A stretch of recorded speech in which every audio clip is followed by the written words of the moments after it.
We're now going to come to our reading. We're continuing our study in the book of Mark, and this evening we're looking at Mark chapter 7, verses 14 to 23. Again, Jesus called the crowd to him and said, "Listen to me, everyone, and understand this. Nothing outside a person can defile them by going into them. Rather, it is what comes out of a person that defiles them."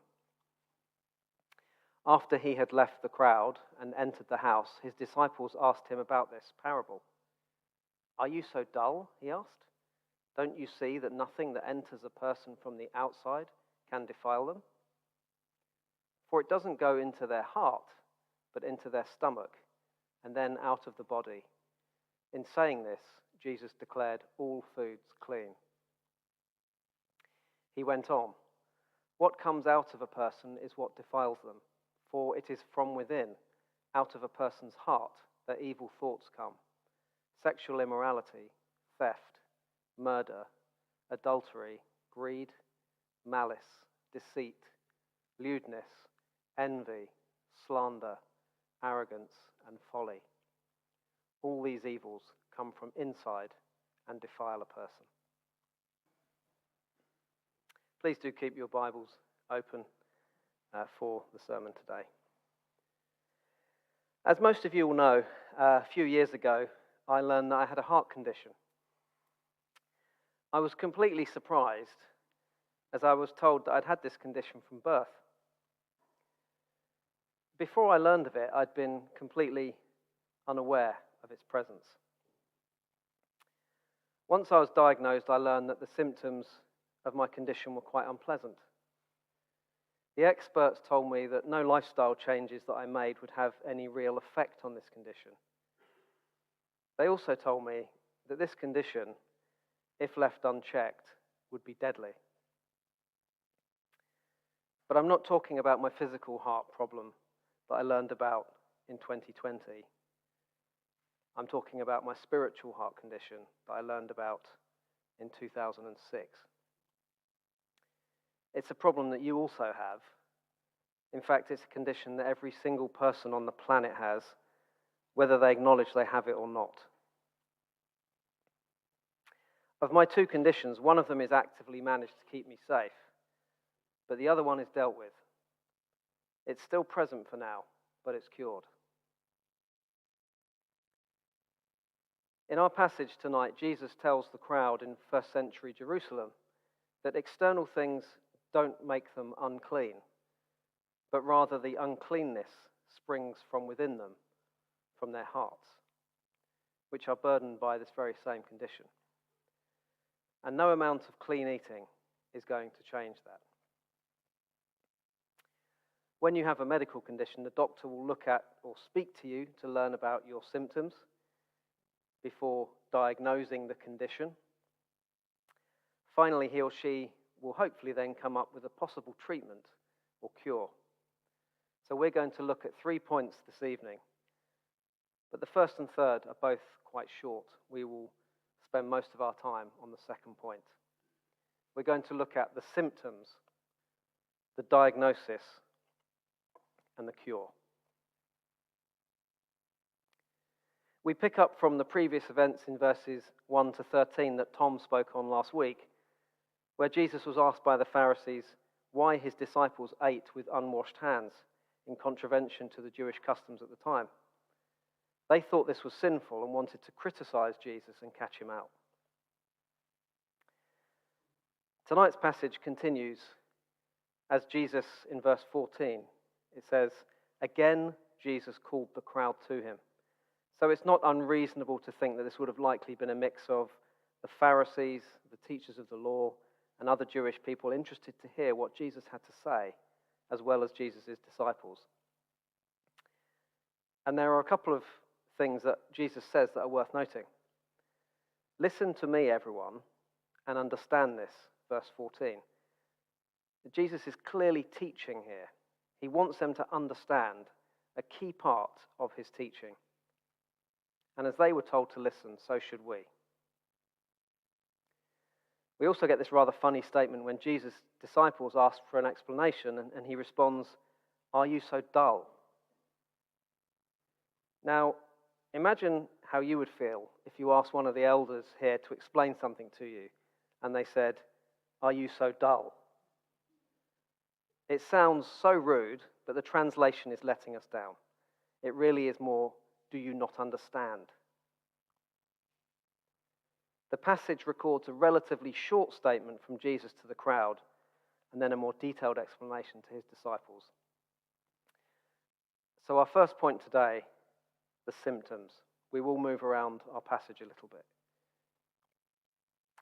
Now, Jesus says in verse 20, what comes out of a person is what defiles them. But what does he mean by defile?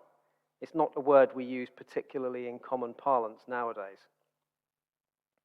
The dictionary defines the verb to defile as to damage the purity or appearance of. It is to become spiritually unclean or impure in God's sight. It's the opposite of sanctification. To sanctify something is to take something that is unholy or impure and make it holy, whereas to defile something is to make it unholy or impure.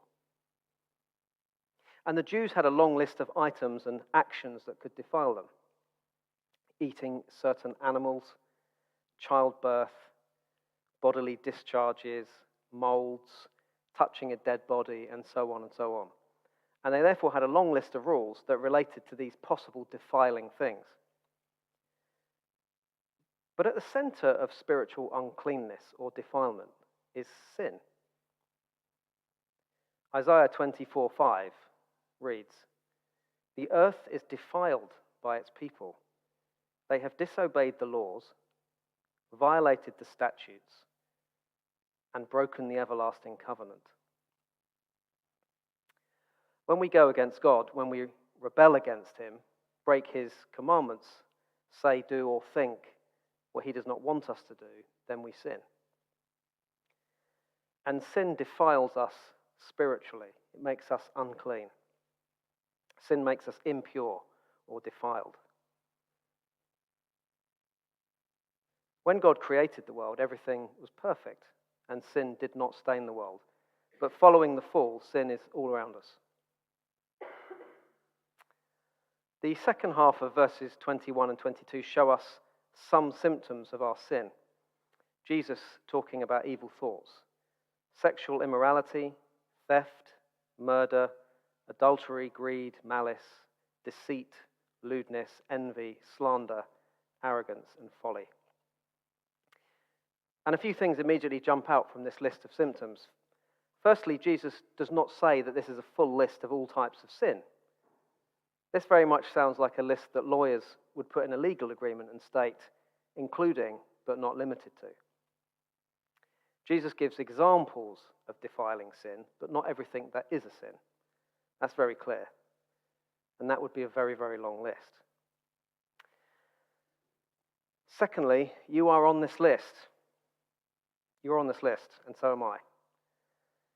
There's not a Christian alive or in recorded history who isn't on this list.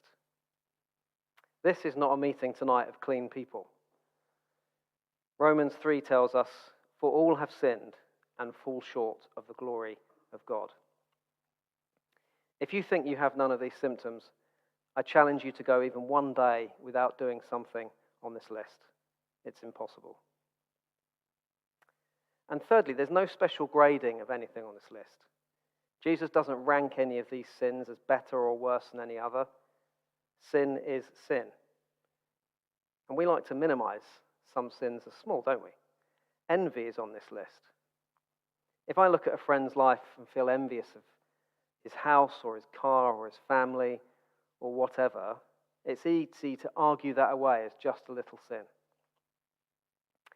And yet envy is on the same list as adultery and murder. The Christian church as a whole also focuses on certain sins. We get very obsessed with certain sexual sin, for example. They get a lot of column inches. But Jesus puts them all on the same list. Sin is sin. So our symptom is our sin. It may come in many different varieties, but all sin is against God.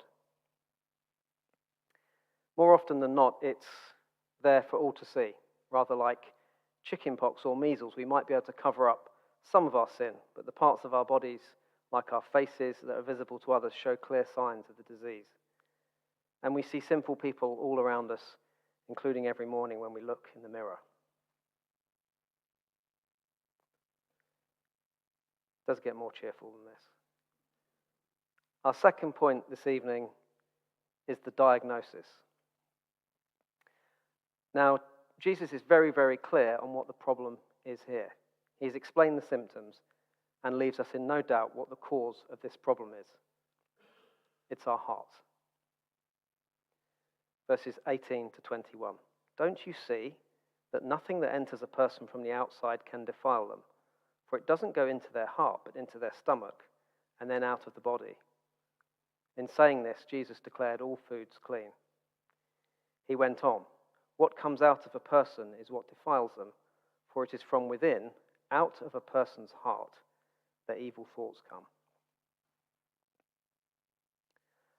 I've had two particularly embarrassing moments on the London commute over the years.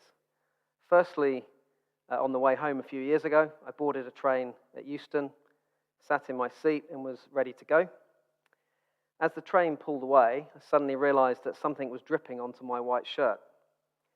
A previous passenger had left a partially full coffee cup laying flat on the shelf above me, and the motion of the train made the coffee trickle along to the first break in the shelving, which I was sitting directly underneath. So I sat there in my suit with a white shirt and a giant brown stain right on the front. I had nothing to cover it up with. So my whole journey back, I looked like a moron with this big brown mark prominently showing and smelling of coffee. And last year, as I exited the underground into Euston, a man walked towards me. He was trying to hold 3 unopened cans of beer in one hand and his phone in the other. He dropped one can of beer right in front of me, which pierced as it hit the ground, and it sprayed a stream of warm beer all over my suit trousers. He picked up the can, walked off with no apology. So needless to say, there were a few evil thoughts on my part in that moment. Cue another embarrassing train ride home, reeking of beer. I can't imagine what the person sitting next to me thought. But on both occasions, these problems were sorted soon after arriving home. A combination of a shower and the washing machine, and all was well in the world. The coffee and the beer were not in themselves bad. They did not stain me permanently. They could be removed. What Jesus is saying here is that external factors don't cause us to sin. They don't stain us. Instead, it is our hearts that pump out sin. Verse 18, don't you see that nothing that enters a person from the outside can defile them? We take various things into our bodies. Food comes in through our mouths. Sound comes in through our ears. Images come in through our eyes. We can also take in smells through our nose and sensations through our skin. But Jesus tells us that we're not like a bag, that things don't come into our bodies, stay there, and defile our hearts. No, he describes us more like a tube. Foods, for example, come into the body and into the stomach, and then leave it. And the translators definitely played to our Western sense of embarrassment here. While reading about this passage, several commentators made the point that what Jesus says here is more accurately translated as not out of the body, but goes into the sewer. Eating what is considered unclean does not make us unclean because it passes through us. And although Jesus is primarily talking about sin here, the bracketed part of verse 19 would have been astonishing to anyone listening. All foods declared clean. After centuries of avoiding certain foods, Jesus wiped that away in a sentence. And it was confirmed to Peter in Acts when the white sheet descended from heaven and he was told that all foods were clean. The Pharisees think that if they can control what goes into the body, They can say, stay clean. But Jesus is telling them that no, your problem isn't unclean things around you making you unclean, staining you. The problem is within you. It's so easy to blame our sinfulness on external factors, and this has been going on since the fall, looking right back to Adam and Eve. Adam gets caught eating the fruit, and he doesn't just blame Eve, but he blames God as well. Genesis 3, the woman you put here with me, she gave me some fruit from the tree, and I ate it. No acceptance of wrongdoing on his part, but blamed Eve and God for putting her there. And Eve is just as bad. The serpent deceived me and I ate. And my personal favorite for a pathetic avoidance of responsibility is Aaron in Exodus 32. Moses is up the mountain, receiving the tablets of the covenant law from God, and whilst there, Aaron casts a golden calf to worship instead of God. When Moses confronts him, he says this, "You know how prone these people are to evil. They said to me, 'Make us gods who will go before us.' As for this fellow Moses who brought us up out of Egypt, we don't know what has happened to him. So I told them, 'Whoever has any gold jewelry, take it off.' Then they gave me the gold, and I threw it into the fire, and out came this calf." We see this in the Bible a lot, but in case we sit here feeling smug about ourselves, we're absolutely no different. Looking at the list of sins, we can pick a few examples. Adultery. When you hear about that, or you know or read of people who've committed adultery, they often blame other people. My husband or wife wasn't giving me the attention I deserve. Someone at the office wore revealing clothes. They came on to me. Malice. That person did or said lots of things to upset me and annoy me. Their behavior was unacceptable. They caused me to get angry at them. Envy. These people flaunt their wealth in front of me, and they cause me to be envious. If they hadn't been so ostentatious, I wouldn't have sinned. And so on. You can excuse being dishonest at work because as the fault of a bad boss. Cheating on an exam is the fault of a bad teacher or an overly hard exam paper. You gossiped because those people were doing something wrong and you felt compelled to tell someone. You pushed aggressively for more money at work because your employer undervalues you and you deserve the market rate. And of course, you hear young children do this all the time. He told me to do it. Everyone else is doing it. Well, Jesus tells us here that the attractive man or woman at the office doesn't cause us to cheat on our spouse. The irritating person doesn't cause us to hate them. The guy driving the flashy car and showing off his bling doesn't make us envious. Someone with a pure, clean heart would not do these things. It's our hearts that respond to these stimuli and cause us to sin and defile ourselves. Imagine taking a big sloppy ball of mud and wrapping it in a beautifully clean white bit of fine linen. It may look lovely for a short while, but as that dirt starts to soak out, it's going to look dirty, unclean. Our hearts are naturally like that ball of mud. They produce the dirt, and that soaks out as sin. You can wash the linen, and you might get the dirt out, but the mud is going to leak out again soon. The Pharisees thought that uncleanness was 100% external, and if they washed everything, had clean bodies, clean clothes, stayed away from unclean people, then they would be okay. They would be like a person in pure white clothes, avoiding all mess or anything that would get a mark on their outfit. But Jesus said they were washing everything except the thing that matters, their hearts. And we can be reminded of monks. They often live secluded lives away from harmful, sinful people and seemingly without the temptation of the world being able to stain them. But they still have sinful hearts because the problem is inside of them. Do you think like that too? I know I do sometimes. If only I could get away from that annoying guy at work, then I'd be happier in my job. If only my neighbour would move away, I would be happier in my house. If only my husband or wife would change their ways, I would love them more. If only my children would behave more, I wouldn't get so cross at them. If only that person at church was less judgmental, then I'd be more engaged in the fellowship. We can't blame our sin on other people. The problem's not out there, but in here. And it always has been. We went on holiday to Seville a few weeks before my physical heart problem became known to me in 2020. And Sandra said to me afterwards that looking at the photos of that holiday, she could tell something was not right with me at the time. She just didn't know what it was. And if we're honest, when we think of our spiritual hearts, we know something is not right there too. We know that inside we're not what God created us to be. We know that we have sinful instincts coming from within us. So the diagnosis is severe, and Jesus doesn't pull his punches here.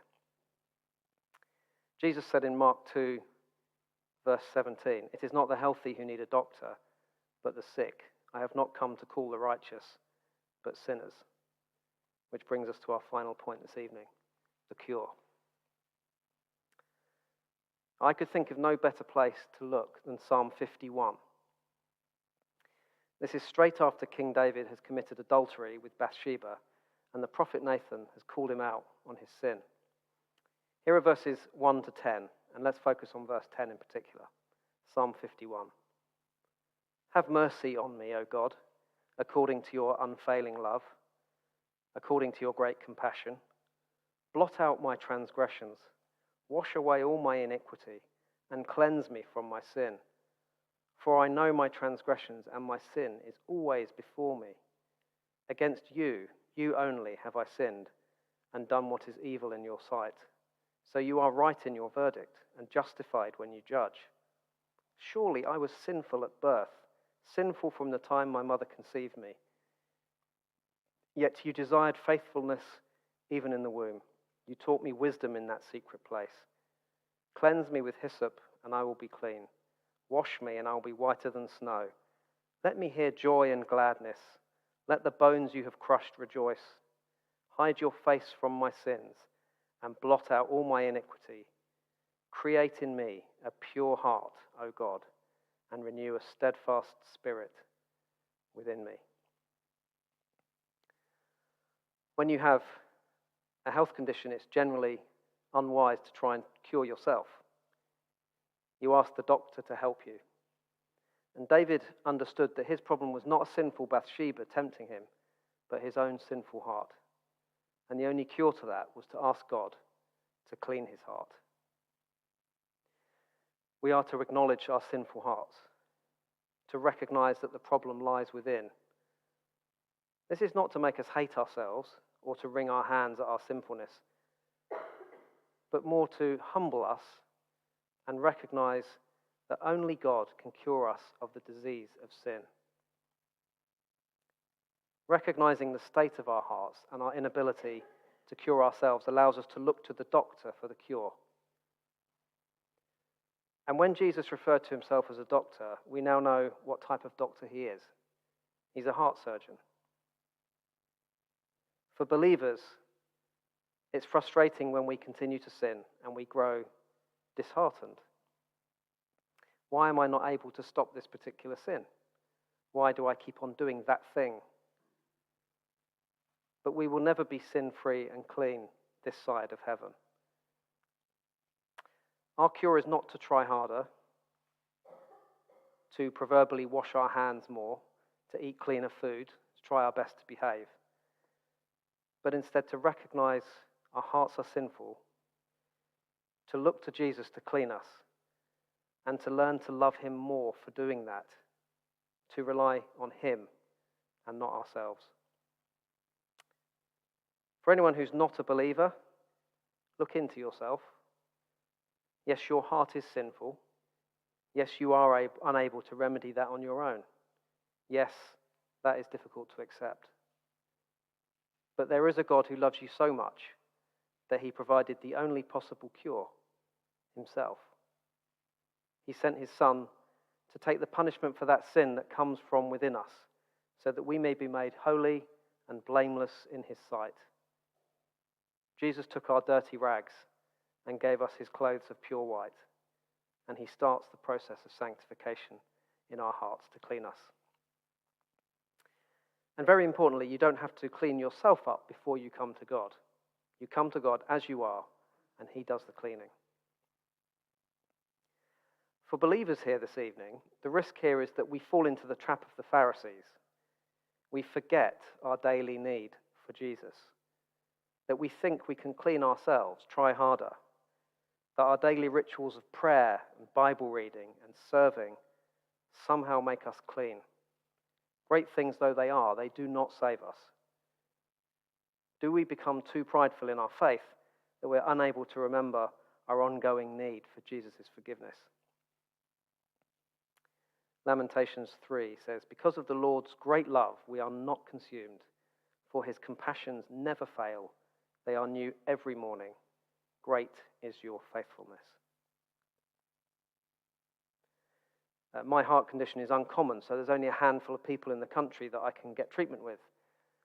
But there's no second opinion for our spiritual heart conditions. I am the way and the truth and the life. No one comes to the Father except through me.